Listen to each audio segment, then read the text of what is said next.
Hello, I'm Chris Butterworth, and in today's never-ending fight against Father Time, we're going to talk about kettlebell.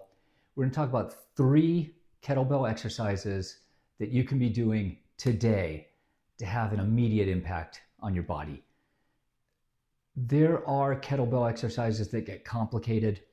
Kettlebell is one of those things that you can use forever, decades, and you can continue to make it more and more difficult, more complicated. You can add nuance to it. But kettlebell is also one of those things that you can start quickly, easily, and make a huge impact on your life.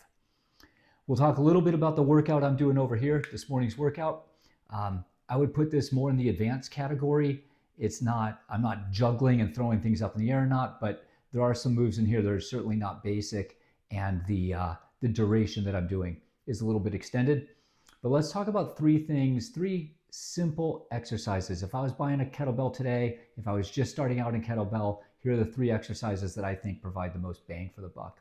Number 1 is 2-handed kettlebell swings. There's nothing faster, easier, and bigger bang for the buck than 2-handed swings. You get the kettlebell, you do your swing. I'm not going to do a demonstration here. There are 1,000 online sources and articles. Swing has been written about 1,000,000 times. But 2-handed swing, what it does is it changes. 2-handed swing is a full body exercise that's disguised as something that's not very difficult. You're swinging the bell down, you're exploding through your hips and pulling it up.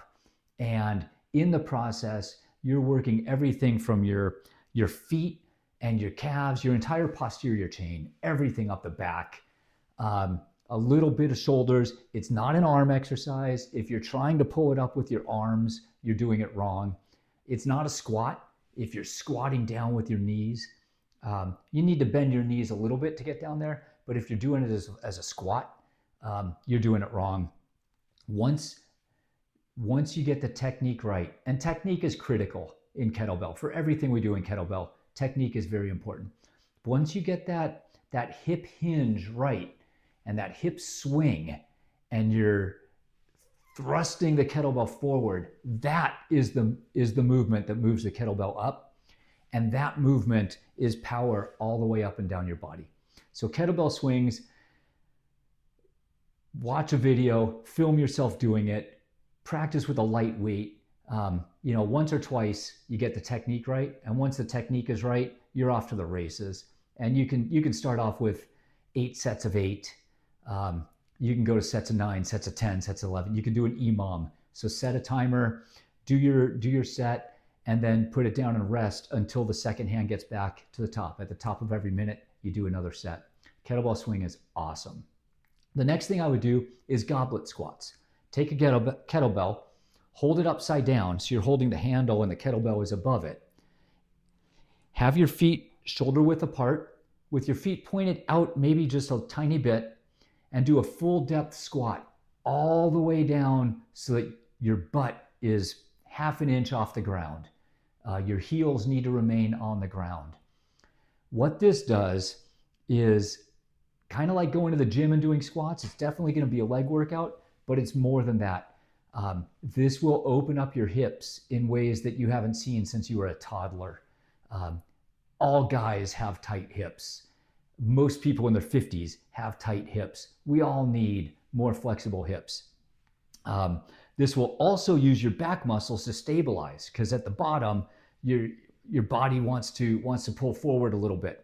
And so if you can keep your back straight and you can get all the way down, it's another combination exercise where you're doing the top and the bottom of your body together while you're opening up your hips. Fantastic exercise. Add those to your kettlebell routine right now. The third thing I would do is to drop weight, go to a smaller kettlebell, and I'm going to grab one real quick. This is a 15-pound kettlebell. Holding it, again, upside down. A halo.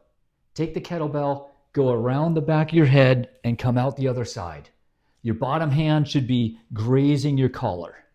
So you go around your left ear and you can go around your right ear and do 10 sets of those each direction. It can be one and then reverse, or it can be 10 in a row to one side and then 10 in a row to the other side. Set that down. Do that once a day. You may even want to up to twice a day. That is going to open up your shoulders and you're going to say, oh, wow, that feels fantastic. We live in a world where we're sitting a lot. We sit down for breakfast. We sit in our car to commute. We sit at the office. We sit when we drive home. We sit at the dinner table and we sit on the couch before bed. Even people that go to the gym, that's an hour. And the rest of the day, you're sitting down. We sit a lot and we look at our little screens all the time. And what that does is hunches us forward. So our front of our bodies are constantly contracting and the back of our bodies don't get enough. The Kettlebell Halo opens you up here and you're gonna thank yourself for doing that. The two-handed kettlebell swing works the back of your body, which is gonna give it some strength compared to the front that you've been doing all this time. Keeping our bodies in balance is what we wanna do. It's the way that our bodies were designed to work, and it's the difference between feeling dinged up, run down, chronic pain, something not working right, and you're always overcompensating for it, compared to your body being in harmony. So that's it. Let's do those 3 exercises. Give it a try. Let me know what you think. I hope you really get a chance to enjoy it. That's all I've got for today. Have a great day. Go get better.